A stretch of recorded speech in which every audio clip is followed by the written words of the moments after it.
Hey guys, welcome back to a new video. I'm Stephanie West. I'm a licensed counselor here in the state of Michigan.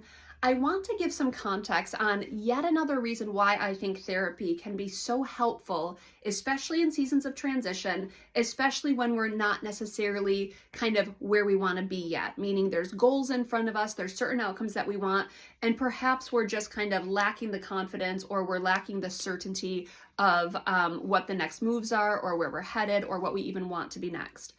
Therapy can be really cool because you're literally pulling someone in on your side to say, hey, what am I doing well? What do I need to improve? And what are you seeing? Are you seeing me move towards something?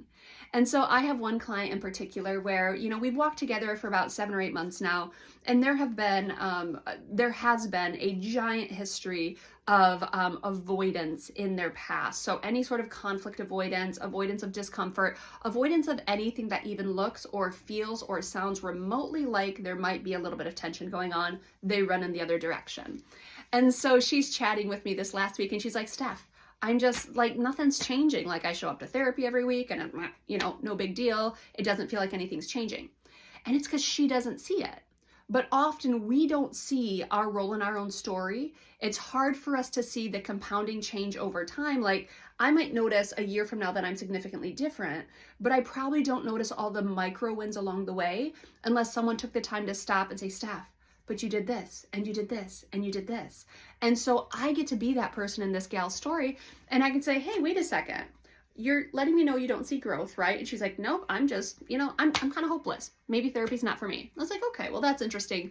Because I remember last week when this happened, you stepped into that conversation, you talked through tears, someone was crying, and you still stayed in the tension of that and kind of solved the issue with them. You apologized for your role in it, and you walked away and the relationship wasn't compromised at all.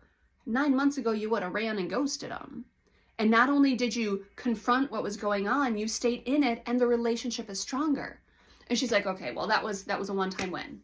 No, that's not a one-time win, because the week prior to that, remember when so-and-so called you and you kind of got annoyed with them and you wanted to shut down, but instead of shutting down, you kind of listened to them. And then you said, you know what, I agree with this, this, and this, but I don't agree with this. That's a new skill that you're practicing too. So not only are you able to stay in the tension, even though there's emotion involved, you're also able to start to tease stuff apart. You're able to slow stuff down enough to actually hear someone's accusations, take some of it, take ownership, take others' pieces and say, nope, that's not me. There is significant growth going on here. It's like if I was your fitness coach and you're at the gym and it's 12 weeks in and you're like, it just doesn't matter, nothing's working. And I say, but wait a second, what's this little baby bicep that I see? I get to see those things, and I often see those things significantly sooner than a client does. And it's really cool to kind of watch them understand that, hey, wait a second, that was new. And I did solve that problem. And I did go into that conflict and I hated it, but I didn't die, so that's cool. And I didn't shut down over here. And I get to point out kind of the systemic overhaul that's going on, even though we still feel the ick that might be at play when we're navigating new situations. And so if we go way back to some of the earlier videos, remember that the sequence of change tends to be, we change our thoughts, we change our behaviors, then we change our emotions, or at least we can recalibrate our emotions to a degree. Now, it's important to understand that that just takes time. So while she's seeing that, for the last 7, 8, 9 months, we haven't made many strides, I'm over here just reveling in the fact that she's coming in almost every week with new wins that she's experiencing. She's not seeing them as wins. I have to point them out as wins because she's still feeling that emotional ick. But I'm like, hey, your thoughts have changed, your behavior is changing, your emotions are the next piece here. And we stay in the grind and you keep coming to therapy because as your cheerleader, I'm going to be the one who gets to see those things probably far sooner than you.